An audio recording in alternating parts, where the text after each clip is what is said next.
Hello everybody, what's going on Facebook world? It's your boy JD and welcome to another edition of the Moneymaker Inside. Today's topic is about being a baller in investing, learning how to invest in inflation-proof ways. And we're going to be talking about that for probably about the next 30 minutes. I want to just say to everybody out there, thanks for listening. Thanks for private messaging me and asking me questions on investing, on real estate. And, I just love watching people win in life. I love watching people get out of their comfort zone and really get into their courage zone. So thank you all for tuning in. And if you watch this on record, be sure to take notes, take a pen and pad out and take some notes. And we're going to get right into it today. So fighting inflation, living well, how to be a baller before you retire, how to invest smartly, how to invest wisely. And, one of the questions when people ask, what is your retirement goals, right? And this is such a strange question to ask. What are your retirement goals? Well, my retirement goal is to live well. I don't know what your retirement goal is, but my retirement goal is to live well. And then we can ask the question, well, what is well? What does well mean? And that's gonna change according to who you are. What is well to you may not be what's well to me, and vice versa. So it's a touchy subject too. I find that it's a very touchy subject when we talk about retirement goals, retirement investing. People get all weird on me. Like when I hear people talking about, when I ask the question, what are you investing in? What are your retirement goals? People it's like I asked them if they voted for Donald Trump or if they voted for Hillary Clinton. People like, I don't want to touch it, man. I don't want to talk about my retirement investments. I don't want to talk about my investments. And it becomes like this weird thing to talk about. And I don't know. Maybe it's a thing where people feel a little uneasy talking about it because maybe they don't feel like they've done enough.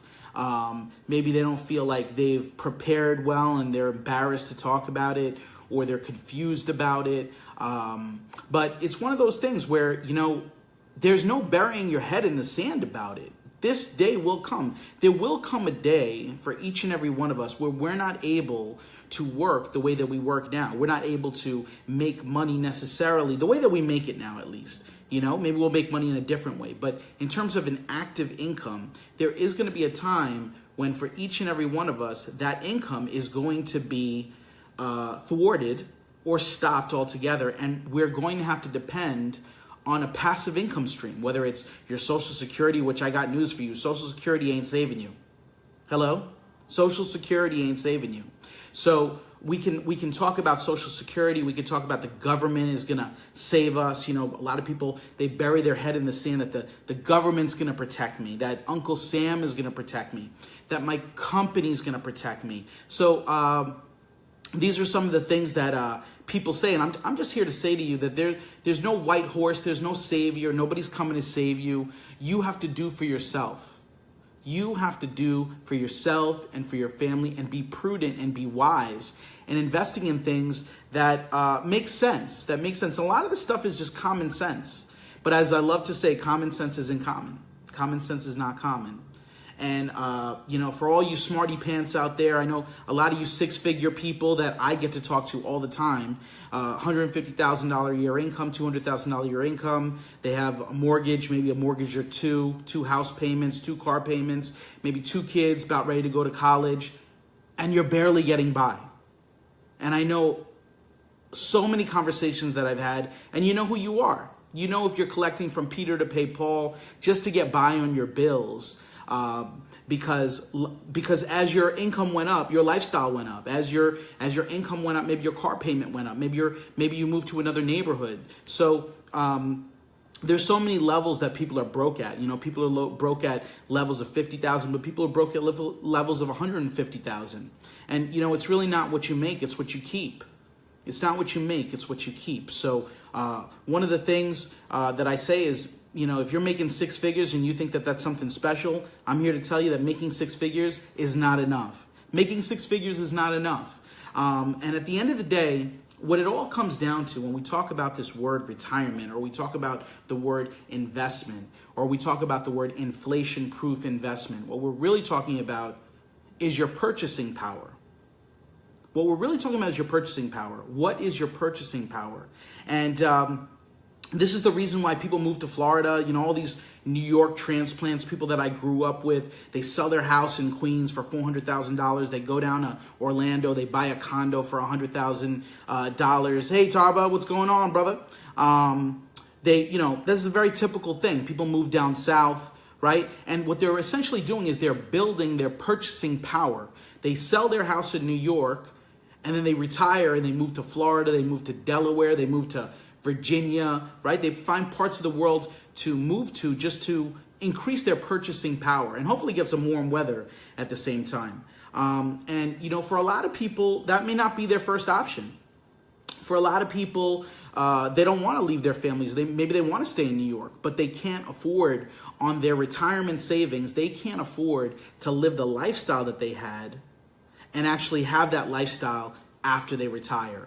I've seen a lot of things today. I was just having a conversation last week with a guy. He was telling me, this is crazy to me. This is what I mean by common sense is not common. He's telling me, so I was thinking about moving after I retired to Nicaragua. And I'm like, Nicaragua? And he was like, yeah, Nicaragua. And I was like, okay. Do you have family in Nicaragua? He was like, no. And I'm like, is there any landmarks in Nicaragua that you love? And he's like, no. And I was like, have you ever visited Nicaragua? And he said, no. And I'm just like, why do you want to move to Nicaragua? And he was telling me, and this is the crazy thing. He was like, you know what, JD? I just want to have peace in my life. I want to live well. I want to have peace in my life. And I just want to make sure that I have enough savings. So that's why I was thinking about moving to Nicaragua. What's up, Jamie? How you doing? Oh my God, it's been forever. So, we're having this conversation and I'm just like blown. Like my mind is just like completely, I'm just blown out of my mind thinking to myself that a person, a human being that lived in New York his whole life, grew up in the Bronx just like me, went to the same deli and went to the same school and went to the same places after school, hung out in the same hangout spots, just like I did, would be willing to uproot his family, or at least him and his wife, and move to a place like Nicaragua that he's never been to, never visited, only because it's what? Because it's cheap, because it increases his buying power? See, that's insanity to me. And that's the thing that just blows my mind. I don't want to move to Nicaragua. And no offense to anybody from Nicaragua or Venezuela or Costa Rica or any of those great parts of the world that people are now considering moving to. But, the bottom line is that I want to have a choice. In life, we all get to have a choice in how we want to live. They always say, does money make you happy? It's this ongoing debate. Does money make you happy? The truth is money doesn't make you happy. Right? We don't look for money to make us happy, but money gives us choices. Wealth gives us choices. And I think that that's where it makes sense to be wealthy if you can. If you can make the right choices at a young age and invest correctly, invest wisely, it just gives you choices in life. It just gives you options so that if you want to move to Nicaragua, you can move on your own accord, but you don't have to do anything. And that's really what I want to talk to you about is retiring well. And really at the end of the day, retiring well comes down to buying power. I want you guys to write that down. Retiring well comes down to buying power. How much buying power do you have to live off of? So, what do I consider a good buying power? Let's just use an example. If you can use 25% of your income to pay your bills, and you can use another 25% of your income as savings, and then the rest of your money, the other 50% of your money is just to splurge, just to utilize however you see fit, that's called lifestyle. That is called lifestyle. Unfortunately for most people, like 80-90% of their money at retirement goes towards paying bills, and they're literally just getting by. And God forbid something should happen. God forbid at an old age something should happen. So buying power is basically, in my opinion, the major component of lifestyle. there's other components to lifestyle like good weather, good family, good spiritual base, obviously, all the things that give us peace in mind.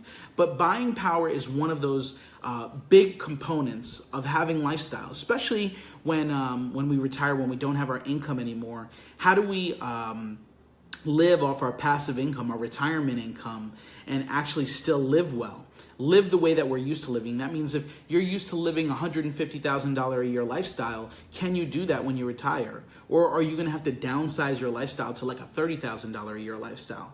All right, so we're talking about buying power. Now that we've established that buying power creates lifestyle, what is the major threat to buying power? If you think about what is the major threat to buying power, it's inflation. So what is inflation? In a simple word, it's when goods and services go up over a span of time. If inflation is 5%, that just simply means that something that costs $100 in 2018 costs $105 in 2019. Costs $111.50 the year after that, and so on and so on. And it's not a right or wrong conversation, but it just jeopardizes our buying power in the future. Inflation jeopardizes our buying power. So it puts our buying power at risk. And this is, one of the things that I don't think people consider when they're investing in their 401k. Maybe their 401k is returning them 7-8% a year. But if they're paying Charles Schwab or Vanguard or Fidelity half a point per quarter, which ends up being 2 points a year to invest their money, then you're essentially eroding your purchasing power in the future because you're making less on that compounded interest over a span of 12 years, 20 years, 25 years, 30 years. So just to give you a simple example, I just want to keep it real high level right now. If you have $10,000 and you have it in your bank account and you are making, let's say, 1% in the savings. Let's say you have it in a savings account, you're making 1%. And inflation is operating at 5%. By the way, a lot of people are going to discredit me right now and tell me that, but JD, inflation is not 5%. Inflation is like 2%. Inflation is like 2.6%, 2.4%. The funny thing is nobody can actually pinpoint what inflation is. And one of the major factors, and I don't know if you guys know this, but back in the 80s, there was two major criterias that they took out when they calculated inflation. The cost of food and the cost of energy. Two major components that they took out of the calculation of how to calculate inflation, which is just crazy to me. It's just crazy to me to take out food cost and energy.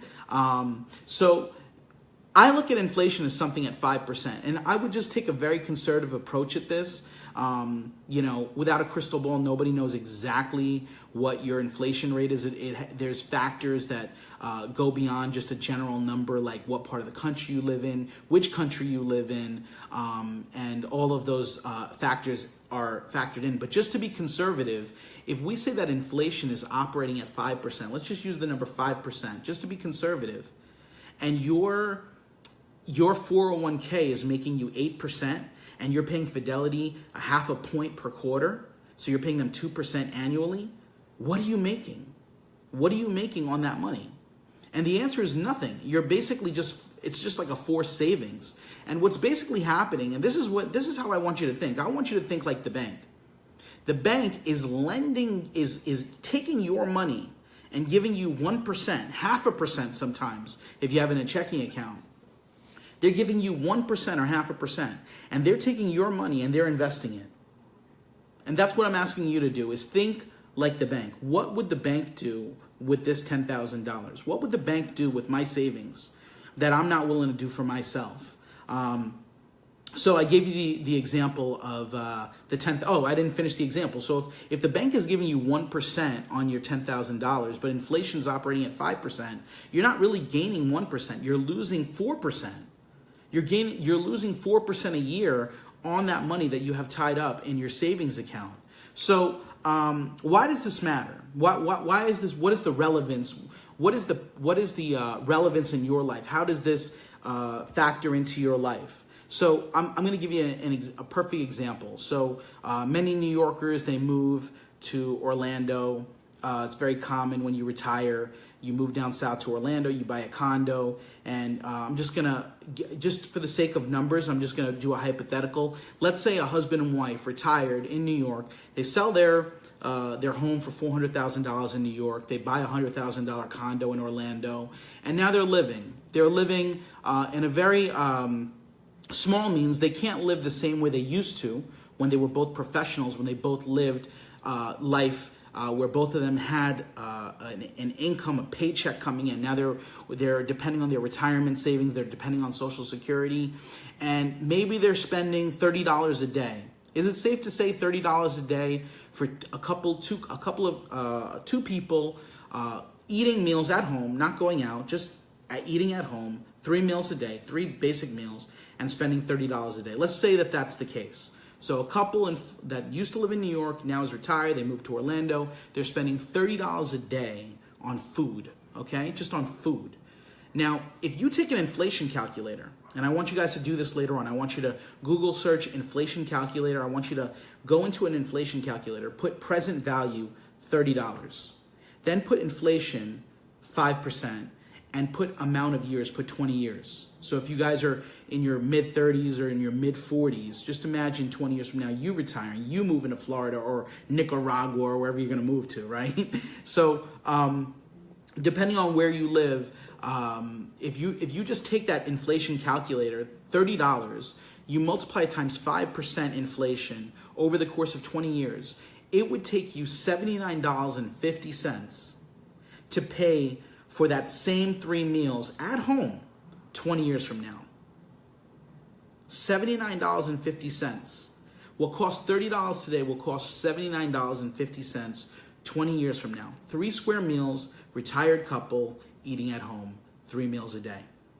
Now I want you to think about that and ask yourself, how am I gonna spend and afford $80 worth of meals per day when my husband and I, or my wife and I, are retired and don't have an income, and we're depending on Social Security, and we're depending on our 401k investments? Is that realistic? Is it realistic, or ultimately, the alternative is, do my wife and I, my husband and I, have to come out of retirement and continue working?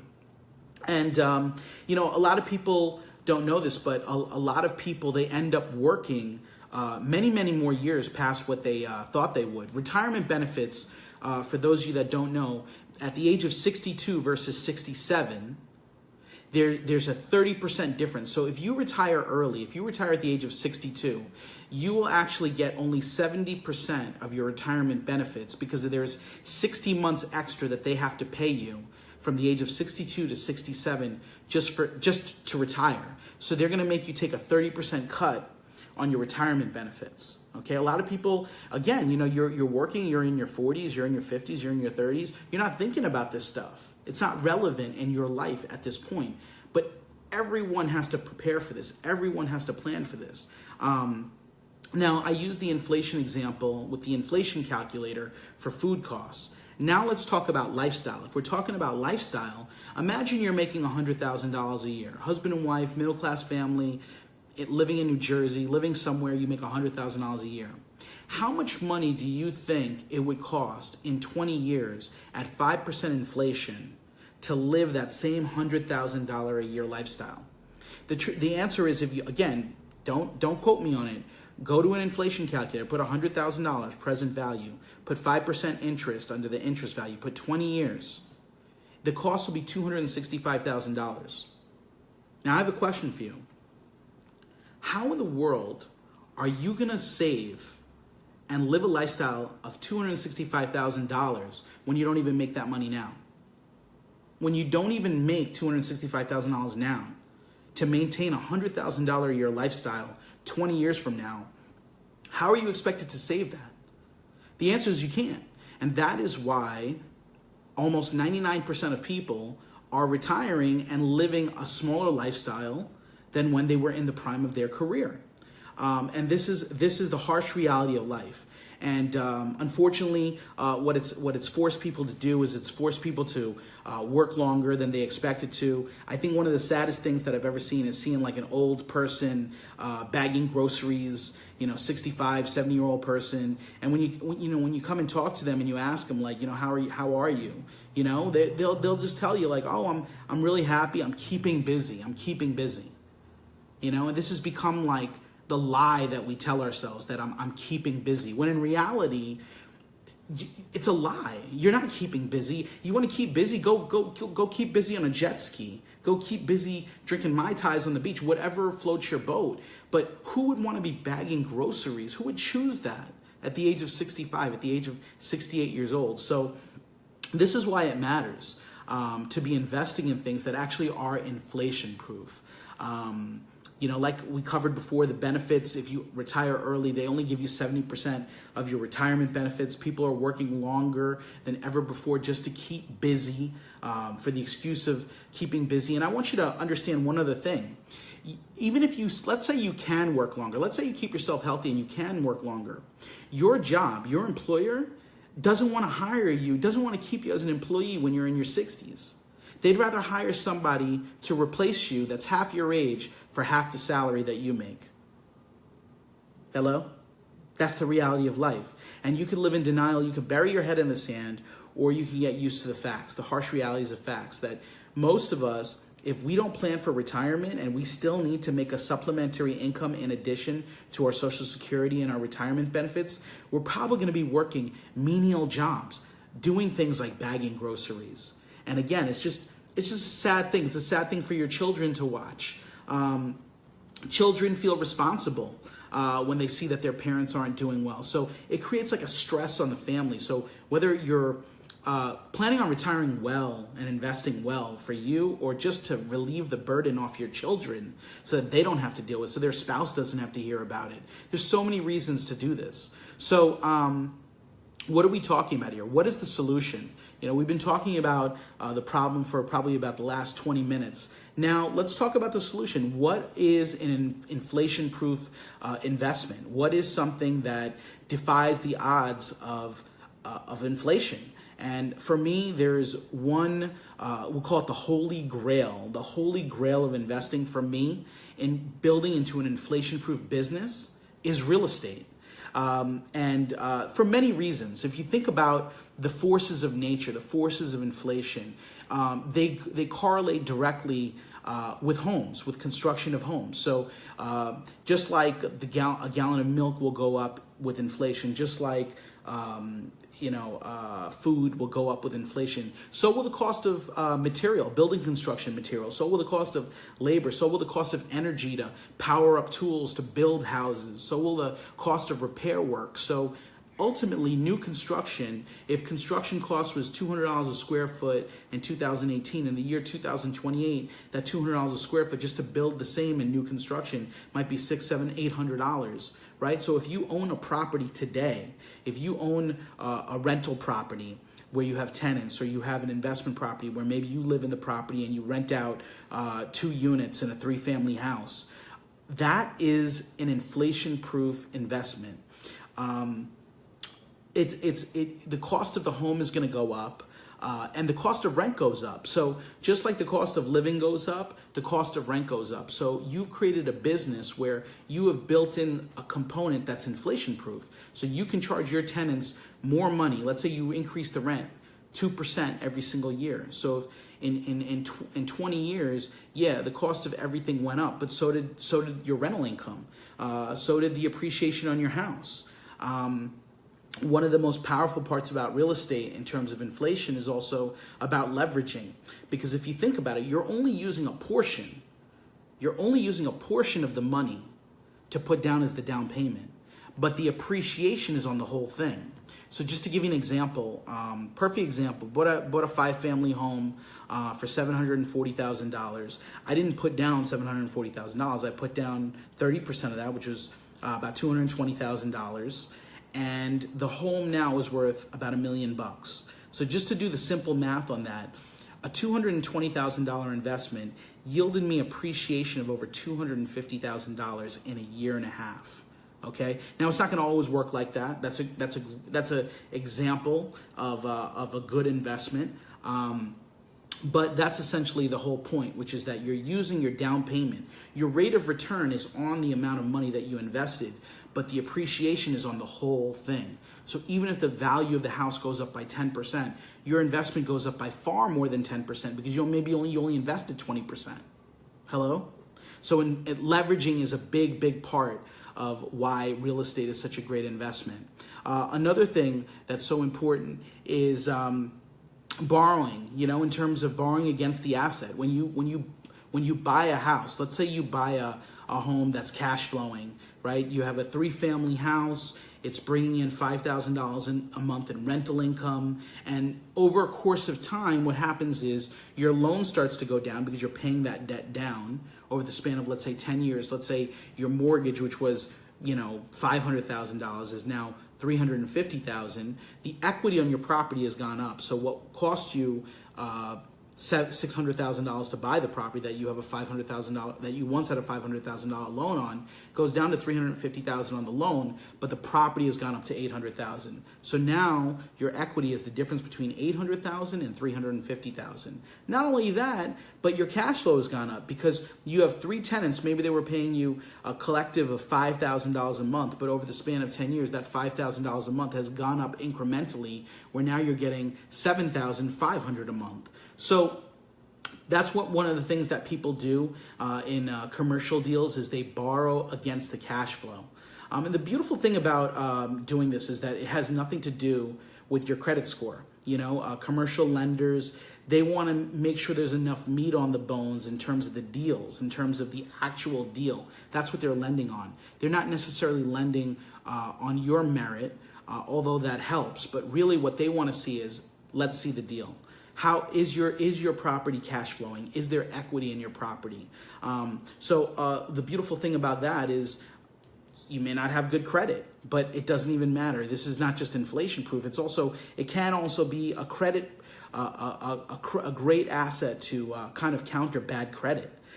Because when you're doing commercial deals, and you're borrowing money on your commercial property, it really has more to do with your property than it does with you. So these are some examples of ways that you can leverage against inflation. Your property is going to go up in value, so you're going to get the appreciation. Your rents are going to go up in value. You're going to get the appreciation. Those are the 2 main components to it being offsetting inflation, which is the appreciation and the cash flow. In addition to that, your return on investment is based on the amount of money you put in. Hardly are you ever paying full cash for the property. And the other thing is that one of the things that I do, and I know many other people in my field do, we're rehabbers, fix and flip specialists. So as a rehabber, we give out what's called private equity. So a lot of people, maybe they don't want the responsibility of buying a property, maintaining a property, but they want to be involved in real estate. They want to be involved in something that's going to yield a double-digit return. Well, one of the things that investors do on my projects or on many of my contemporaries' projects is they'll get a percentage of 12 to 15% return on investment. So somebody lends me $100,000, they're getting 12 to 15% annual interest. And if I'm not able to pay them, or if another rehabber is not able to pay them, the beautiful thing is the loan is asset based. So if I can't pay them, guess what? They take my house. They take the house. So that's the beautiful thing also about investing, doing what's called private equity lending. When you're investing in real estate projects, when you're investing in projects with acquisition companies, when you're investing in projects with flippers. By the way, if I'm going too fast for any of you, please private messenger me or even messenger me in this box if you think it's relevant for the rest of the listeners, and I'd be happy to answer your questions afterwards. But this is another very big thing, is private equity investing. This is a great component for people that, again, don't want to deal with the day-to-day grind of maintaining a property, but still want to invest in real estate. And just to give you an example, let's take 12 to 15%. Let's take 15%. If you were making 15% on your money, now you're investing like a bank.